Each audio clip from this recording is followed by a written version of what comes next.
c'est quand même de Star Wars dont on parle. Star Wars, l'éveil de la Force est le premier opus de cette nouvelle trilogie spatiale. Un droïde ne parlant qu'en est perdu sur une planète désertique, et cherche à contacter la rébellion pour leur donner des plans dont dépend l'avenir de la galaxie. Il est pendant ce temps poursuivi par un Sith masqué de noir, le représentant d'un empire tyrannique. Mais ce droïde est heureusement sauvé par un habitant du désert, un peu naïf mais courageux. Pardon, j'ai me trompé, ça c'est le scénario de l'épisode 4.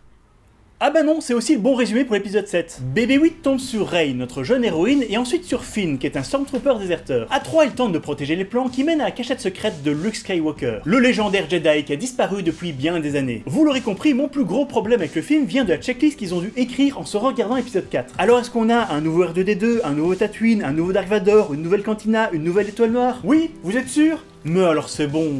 Il y a quelques autres détails scénaristiques qui m'ont un peu dérangé aussi. Mais je suis passé outre tout ça. Je suis rentré dans le film. J'ai ri quand il fallait rire, j'ai pleuré quand il fallait pleurer. Il y a quelques moments bien couillus qui feront fondre votre petit cœur de fanboy, même s'ils sont relativement prévisibles, et je me suis attaché au nouveau personnage. Finn a un background intéressant et je l'ai trouvé drôle sans être lourd. Kylo Ren, je ne peux pas en dire grand chose sans spoiler. Et Rey, elle est bien, mais elle manque des défauts qui donnent une vie à un personnage. N'oublions pas Han Solo bien sûr, qui est au cœur de ce film. Mais il est temps de parler de la réalisation impeccable de J.J. Abrams. Ce Star Wars est splendide, c'est probablement l'un des plus beaux films de science-fiction que j'ai jamais vu. En particulier pour tout ce qui concerne les vaisseaux spatiaux qui nous donnent des combats magnifiques. Les effets spéciaux sont géniaux, et une grande emphase est mise sur les practical effects. Donc les effets spéciaux physiques, maquillage, poupées, latex et tout ça. Seul le scénario me laisse quelques petits doutes. Et il me faudra probablement quelques années de recul pour vraiment juger la place de cette nouvelle saga.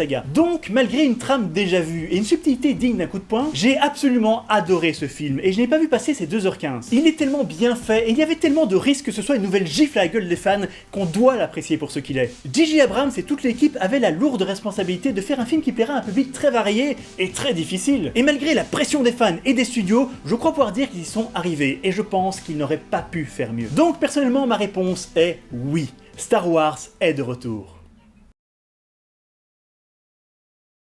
Si vous voulez en savoir plus, on a fait une vidéo à chaud avec la Zone Geek à la sortie du cinéma. Attention que celle-là est avec spoilers. Et maintenant, je n'ai plus qu'à vous dire bye bye bye bye, et je crois que je vais retourner voir le film.